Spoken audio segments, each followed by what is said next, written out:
I'm Kate, and I'm here with Woman to Watch, and my guest today is Kristin, and she's going to tell us what she does.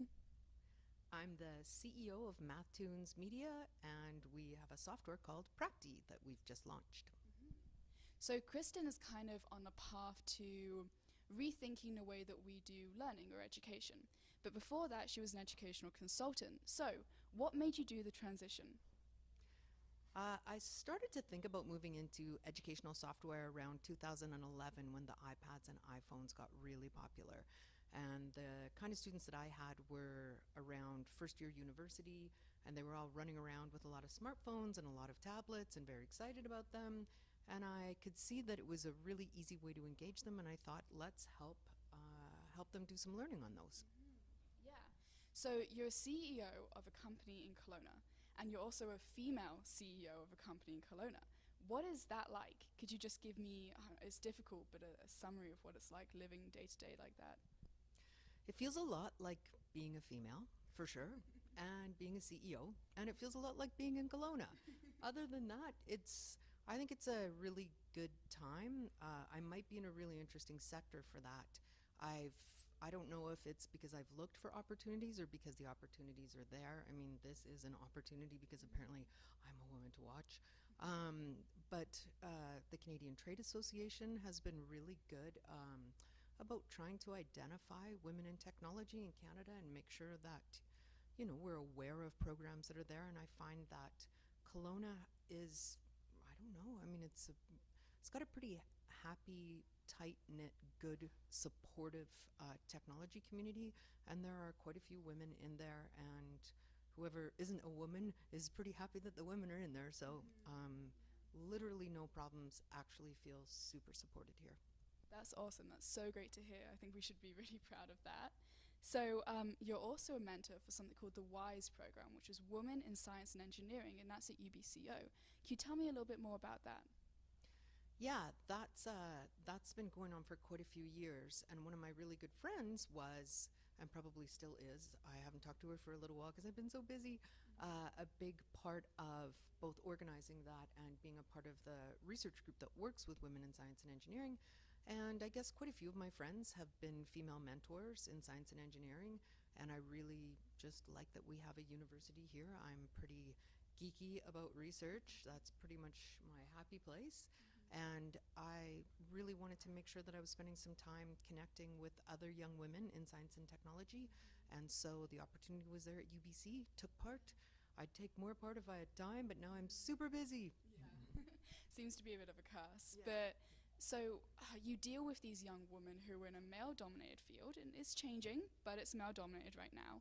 What's some of the biggest challenges that they face, and what's some of the advice that you give them?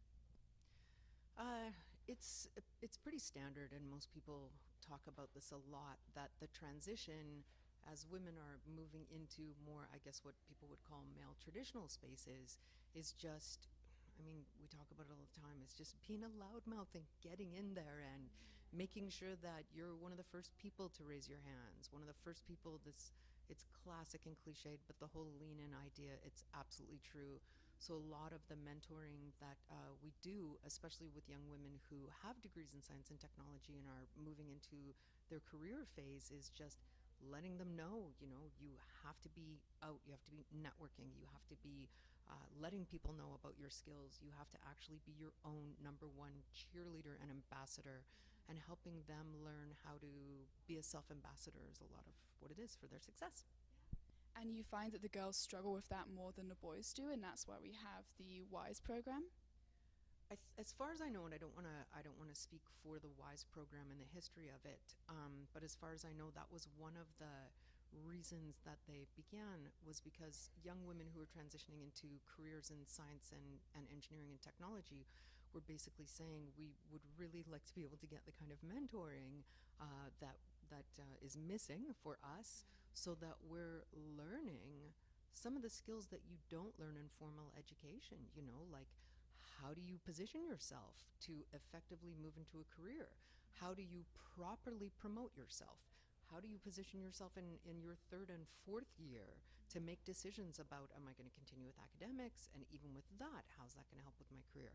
So WISE is very career support focused, which loved about it.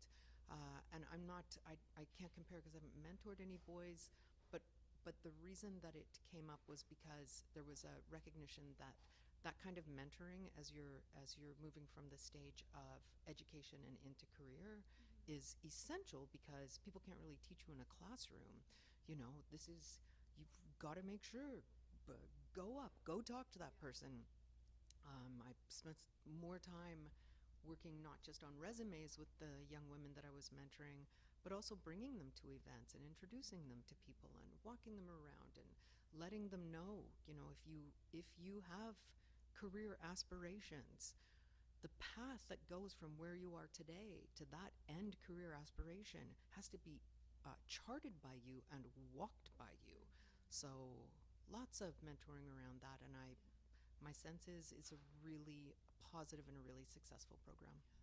That's wonderful to hear, and on behalf of me and like students who get to receive your mentoring, it's been such a pleasure to have you here, and thank you so much. Thank you.